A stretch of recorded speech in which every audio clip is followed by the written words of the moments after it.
Hi friends. So, yeah, even though I said I was going to try to make these more often and, not more often, but rather make them so that they're not late, I end up making another one late again. So, sorry about that. Hopefully next week will be the magic one where I actually make this on a Monday instead of a Tuesday, but no promises because I have a lot of stuff going on in life right now, so, kind of makes it difficult to find time to record. But, yeah, so, like, yesterday I had work, so I couldn't really record. I work on Mondays a lot, I've realized. But, anyway, so instead of complaining, I'm going to get right to it. Um, this is my thoughts on the, I think, seventh episode of Sailor Moon Crystal Season 3. Pretty sure it's seventh. Um, so the first thing I want to talk about is I'm not sure if it's just me, but it sounds like they changed the theme song a little bit more. Like they added in more sound effects or something.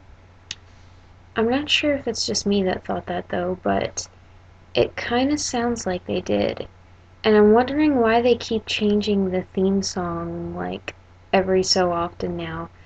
It's starting to get a little distracting because like you go to watch the show and then you're like completely distracted by all these changes to the theme song and it's like um can we just not keep changing the theme song, please?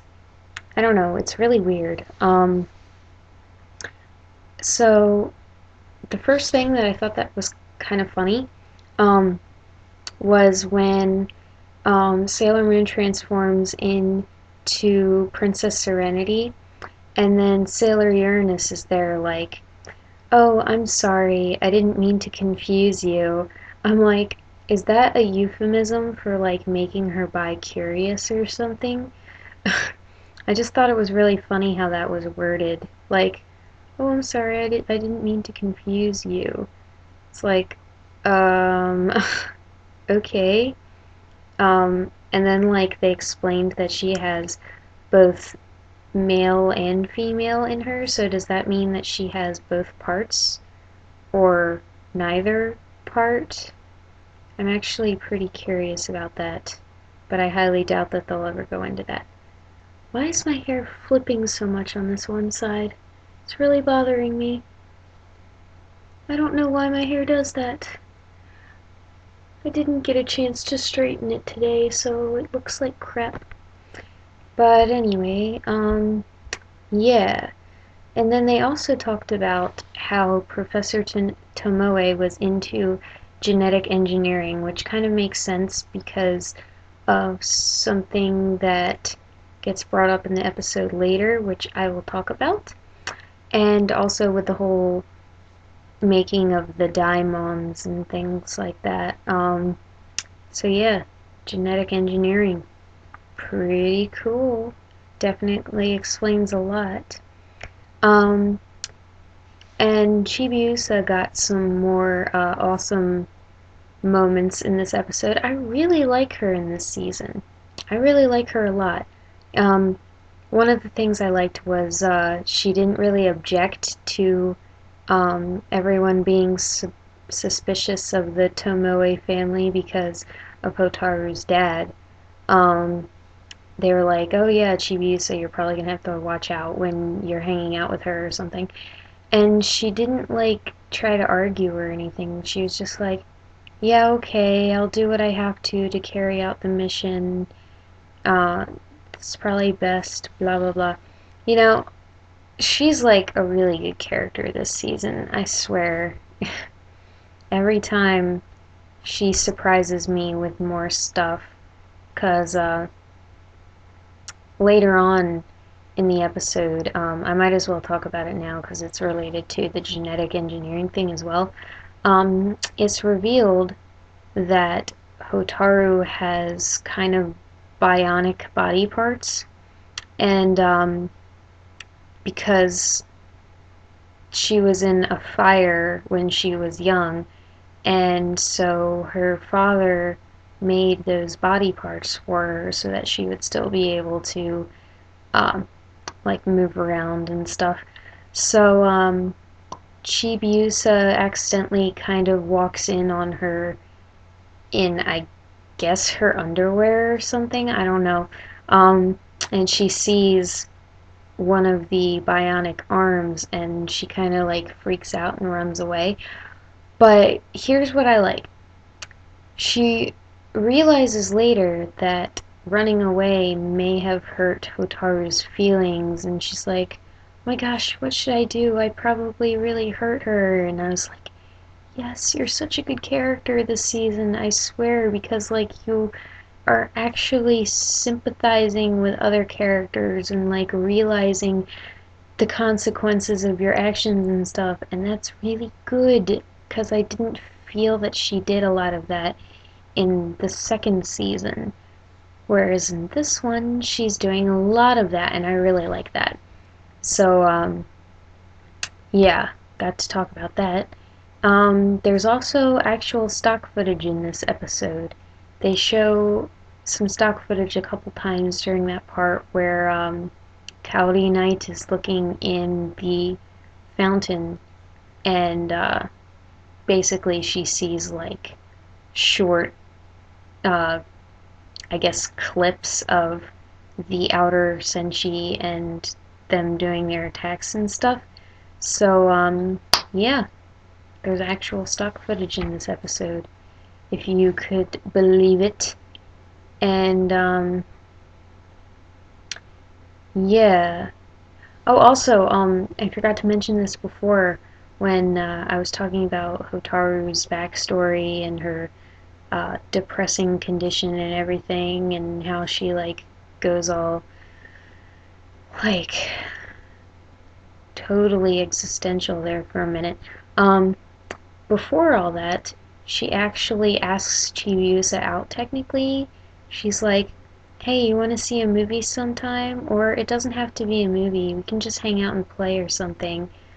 And Chibiusa actually expressly calls it asking out in this episode.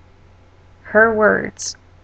So, if you are a Chibiusa Hotaru shipper, you will like this episode a lot.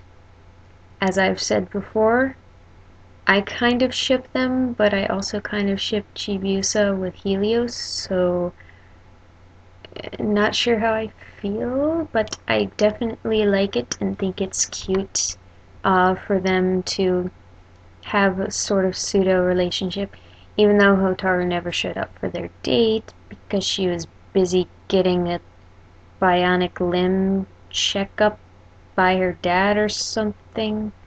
Also, are we not going to talk about how weird it is for her dad to like basically strip her down to her underwear and use like knockout gas on her to do God knows what to her? Kind of weird. But they didn't really touch on that in this episode. It could just be something I'm reading into it, and you probably all think I'm weird. But anyway, yeah, it's awkward. Um, Other than that, there were some shots in this episode that I felt were a bit strange. Um,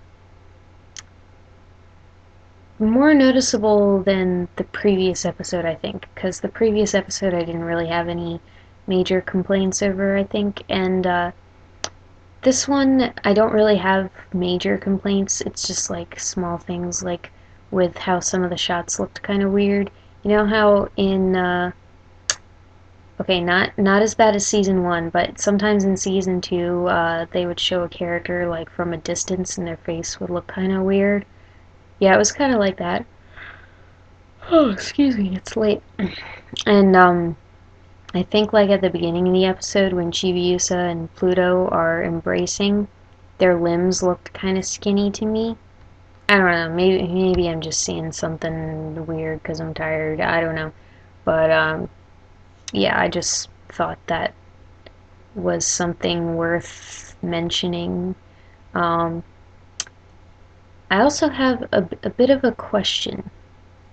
Um, so, toward the end of the episode, Sailor Moon, Tuxedo Mask, and Chibi Moon all have their hands together and they create the Holy Grail, which was seen in a previous episode because Chibiusa wanted to make it for her school project. Now my question is, was the Holy Grail created from those three, their thoughts? Because if so, you could make the argument of a time paradox of sorts, where Sailor Moon and Tuxedo Mask thought of the Holy Grail because they know of its existence because of Chibiusa telling them. Whereas Chibiusa thought of it and knows of its existence because it existed in the future, where she's from. So, time paradox. But it could just be me and my weird anime theories. It's probably not generated from their thoughts, but some weird anime contrivance. I know there's tons of weird anime contrivances out there. So, yeah, but if I'm onto something here, let me know, because I think it's something interesting to think about. Because Sailor Moon does involve a lot of time travel, so there could be even more time paradoxes in the series that haven't really been explored, and we could talk about them in the comments if you want. Maybe I'll even mention it in a future video if it's interesting enough of a conversation, but anyway, and since they made the Holy Grail, that also is letting me know that in the next episode I will get to see the Super Sailor Moon transformation, which is good because I really, really, really like that transformation. Probably not as much as her, I guess, regular transformation from the S season, like the actual 90s one. This one's good, but my friend Sean kind of pointed out this complaint where she looks very sorry, I don't know what's going on with my hair. She looks very like drawn in. Like in his words, he said she looked like she was gasming, but I don't really think so. But I see what he means by her, like the way her arms move, and like I don't know. It's hard to put. It's just not as fluid as the 90s one, how she moved much more loosely, and it's so hard to explain. You guys know what I mean. Just watch a comparison video where they're comparing the old transformations to the new transformations, and you'll see what I mean. Because in the new one, her arms are all like, yee, like so, like,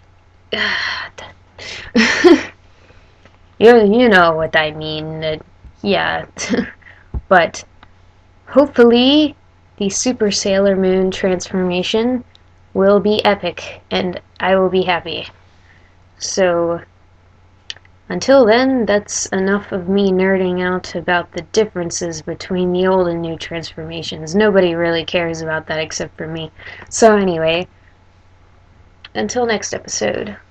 Byes.